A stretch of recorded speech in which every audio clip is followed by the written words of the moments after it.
ଆସନ୍ତୁ ଆମ୍ଭେମାନେ ଦେଖିବା ଏହି ନଦୀକୁ ଦେଖି କେତେ ଶୀତ ଦିନ ହେଲେ ମଧ୍ୟ ଗରମ ହେଇଯାଉଛି।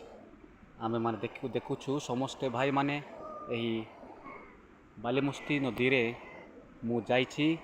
ଆମର ବାଟାଗୁଡ଼ା ପଞ୍ଚାୟତ, ମୁଁ ରାଜେଶ୍ୱର ମଲ୍ଲିକ। ଆଉ ଏ ନଦୀ ଦେଖନ୍ତୁ, ଆଉ ଏହି ନଦୀ କେତେ ଥଣ୍ଡା ହେଲେ ମଧ୍ୟ ସମସ୍ତେ ଆମ୍ଭେ ଭାଇମାନେ ସମସ୍ତେ ଏହି ନଦୀକୁ ଗାଧୁଛନ୍ତି। ଆସନ୍ତୁ ଆଉ ଆମ୍ଭେମାନେ ଦେଖନ୍ତୁ କେତେ ସୁନ୍ଦର ଆମେ ଦେଖିଯିବା। ଚାଲନ୍ତୁ ଏତେ ଦେଖନ୍ତୁ ଆଉ କେତେ ପାଣି କେତେ ସୁନ୍ଦର ଆସୁଛି ଏହି ନଦୀ ଗୁଡ଼ାକ। କେତେ ଶବ୍ଦ ହେଉଛି ଦେଖନ୍ତୁ, ଗୋଟେ ନଦୀ ଆଉ ଗୋଟେ ବଣ ଜଙ୍ଗଲ ପାହାଡ଼ ଅଛି।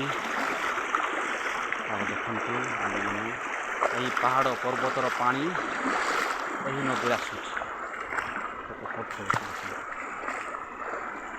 କେତେ ସୁନ୍ଦର ପାଣି ଫଳ ଶବ୍ଦ ହେଉଛି ଦେଖନ୍ତୁ।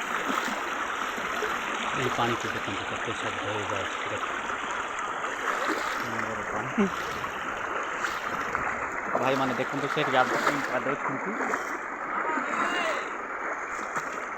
ଦେଖନ୍ତୁ ଭାଇମାନେ ତାଙ୍କେ ଏବେ ଶୀତ ହେଉଛି ନା ନାହିଁ ଆମେ ପଚାରବା ସେମାନଙ୍କୁ। ଟିକେ ଯିବା।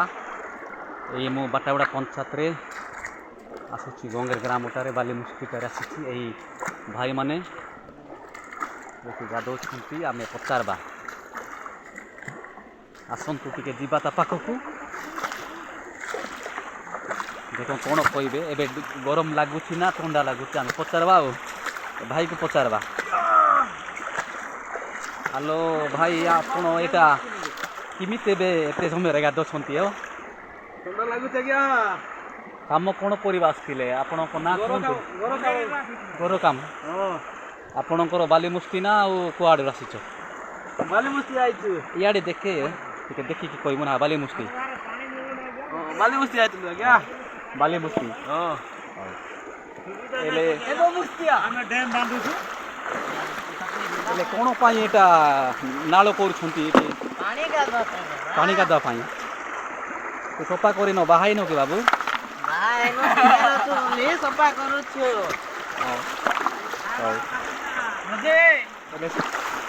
ଇଏ ବାବୁ କଙ୍କଡ଼ା ଖୋଜୁଛି କି?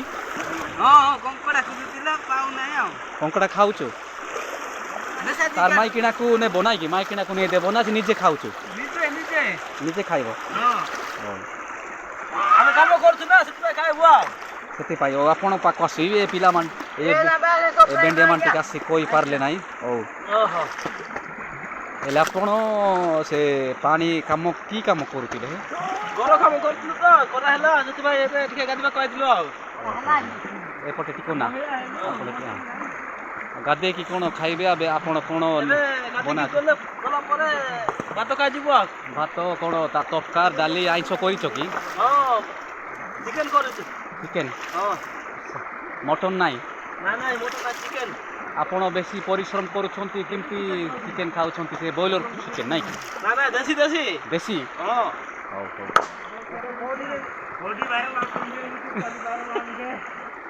ହଉ ଆପଣମାନେ ଭଲରେ ଗାଧନ୍ତୁ ଆଉ